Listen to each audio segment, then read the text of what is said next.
नमस्कार, स्वागत है आपके एक्सप्रेस न्यूज भारत में और मैं हूं आपके साथ कनक चौहान।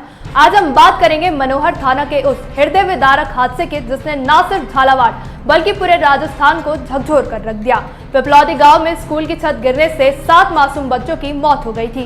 एक ऐसा हादसा जो न केवल दर्दनाक है बल्कि हमारी शिक्षा व्यवस्था और प्रशासनिक लापरवाही पर भी गहरे सवाल खड़े करता है। इस घटना के बाद अब छात्र राजनीति के युवा चेहरों में से एक जयपुर यूनिवर्सिटी छात्र संघ अध्यक्ष निर्मल चौधरी पिपलौदी गांव पहुंचे।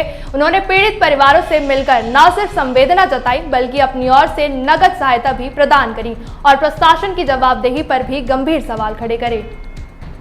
जी हाँ, इस हृदय विदारक हादसे में 7 मासूम बच्चों ने अपनी जान गंवा दी, जिससे पूरे क्षेत्र में शोक का माहौल है। जहां बच्चों की किलकारियां गूंजा करती थी, आज वहां मातम पसरा हुआ है। चंद लम्हों में मासूमों की खुशियां चीख पुकार में तब्दील हो गई। दिल दहला देने वाले इस हादसे के बाद जयपुर यूनिवर्सिटी छात्र संघ अध्यक्ष निर्मल चौधरी पीड़ित परिवारों से मिलने पिपलौदी गाँव पहुंचे।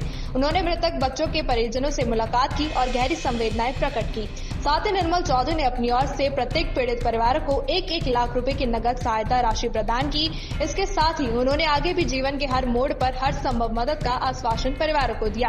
वहीं पीड़ित परिवारों ने प्रशासन द्वारा दबाव डालकर अंतिम संस्कार कराने व शव लेने पर मजबूर किए जाने की बात भी कही, जिसके बाद निर्मल चौधरी ने स्थानीय प्रशासन की लापरवाही और क्षेत्र के मौजूदा खस्ता हाल व बदहाल शिक्षा व्यवस्था पर गंभीर सवाल खड़े करे। चौधरी ने कहा कि अगर समय रहते भवन की मरम्मत होती या बच्चों की सुरक्षा को प्राथमिकता दी जाती तो यह दुखद घटना रोकी जा सकती थी।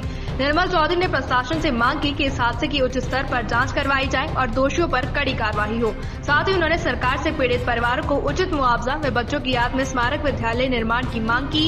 इस दौरान गांव के लोगों व सामाजिक संगठनों ने भी चौधरी के प्रयासों की सराहना की और प्रशासन से जल्द सुधारात्मक कदम उठाने की मांग की। पिपलौदी गाँव की यह घटना सिर्फ एक हादसा नहीं बल्कि दीमक लगे सिस्टम की असफलता का कड़वा सच है।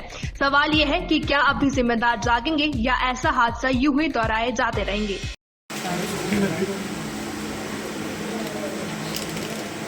टायरों से वैसे कभी थोड़ी शव जलाते हो ना आप लोग, लकड़ियों से जलाते हो ना। तो प्रशासन ने जोर जबरदस्ती से टायरों से शव जलवा दिया आपके। वो तो पता नहीं सर, हम तो शौक में थे तो इतना तो उस समय तो नहीं। तो ये प्रशासन के लोगों की आत्मा मर गई है कि कम से कम लकड़ी की व्यवस्था करके तो शव जला दिया जाता। आप टायरों से, प्लास्टिक से, इन चीजों से कोई नहीं। समय सबका आता है, समय सबका आता है। आप किसी के साथ शोषण करोगे तो एक दिन आपको भी इसका सामना करना पड़ेगा, ये तय बात। मैं तो आप लोगों की मेरी तरफ से मदद कर रहा हूँ 1 लाख रुपए की, कि आप लोगों के बाकी ये छोटे भाई बहन हैं, ये अच्छे से पढ़ लिख पाए। बाकी और लोगों से भी अपील कर रहा हूँ कि आप लोगों की, आपने इतना बड़ा ये दुख सहन किया है कि दोबारा जीवन में ऐसा दुख नहीं आए।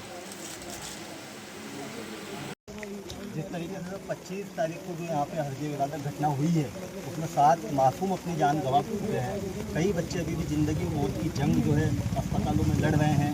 आप यहाँ उपस्थित हुए, आपने हालातों को पूरा देखा, समझा। यहाँ पे जाने के बाद आप किस तरीके से इनको न्याय दिलाने के लिए आगे कदम उठाएंगे? सरकार के साथ मिलकर उठाएंगे, अपने स्तर पर उठाएंगे? जी मैं बिल्कुल सरकार का जहां भी मानवता के नाते हम लोग जितना विरोध कर सकते हैं उतना करेंगे, क्योंकि सरकार इन लोगों के बीच आके कैसे तो जागे, सोया हुआ प्रशासन कैसे तो जागे। हम युवा साथी लोकतंत्र में आवाज बुलंद कर सकते हैं, ये हमारा हक और अधिकार है। इसलिए मैं आज 400 किलोमीटर दूर चल के इन गाँवों के अंदर, ढाणियों के अंदर इन गरीब लोगों से मिलने, इनके दुख दर्द को बांटने के लिए, जनता को बताने के लिए आया हूँ। मैं यहाँ कोई मेरे जातीय समाज के या मैं किसी अपने स्वार्थ के लिए यहाँ नहीं आया हूँ। मैं एक मानवता के नाते आज इन लोगों के बीच में आया हूँ, क्योंकि लोगों ने उतना ही मतलब वो लोग नुकसान में गए, पिछड़े हैं, पीछे गए। ये सरकारों के कान, इनका दीन धर्म भी जीवित नहीं है क्या? हम लोग आज यहाँ युवा साथी सब लोग आए हैं। मैं आपको बताना चाहूँगा मीडिया वालों को, मैं इन लोगों की मदद कर रहा हूँ। मुझे राजनीतिक तौर पर झालावाड़ के अंदर कुछ नहीं करना। मेरा यहाँ कोई, बस एक मानवता के नाते मैं आप लोगों के बीच में आया हूँ। मुझे भविष्य में कोई यहाँ से कोई चुनाव नहीं लड़ना।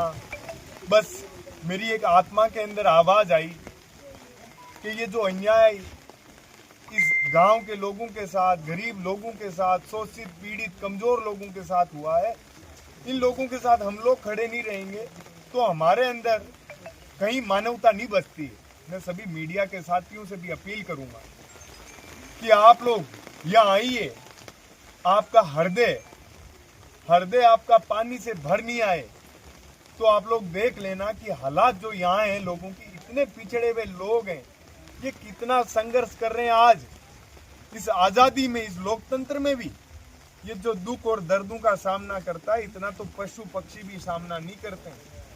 मैं सभी जनप्रतिनिधियों से भी निवेदन करता हूँ, झालावाड़ राजस्थान का ही हिस्सा है, हिंदुस्तान का ही हिस्सा है।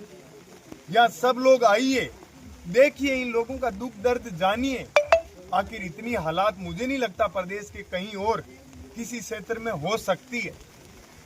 हम लोगों को हमारी आत्मा से हमारा थोड़ा बहुत भी कर्तव्य जगा के यदि हम लोग ये चीजें देखते हैं तो मानवता के नाते तो ये बर्दाश्त करने योग्य नहीं है।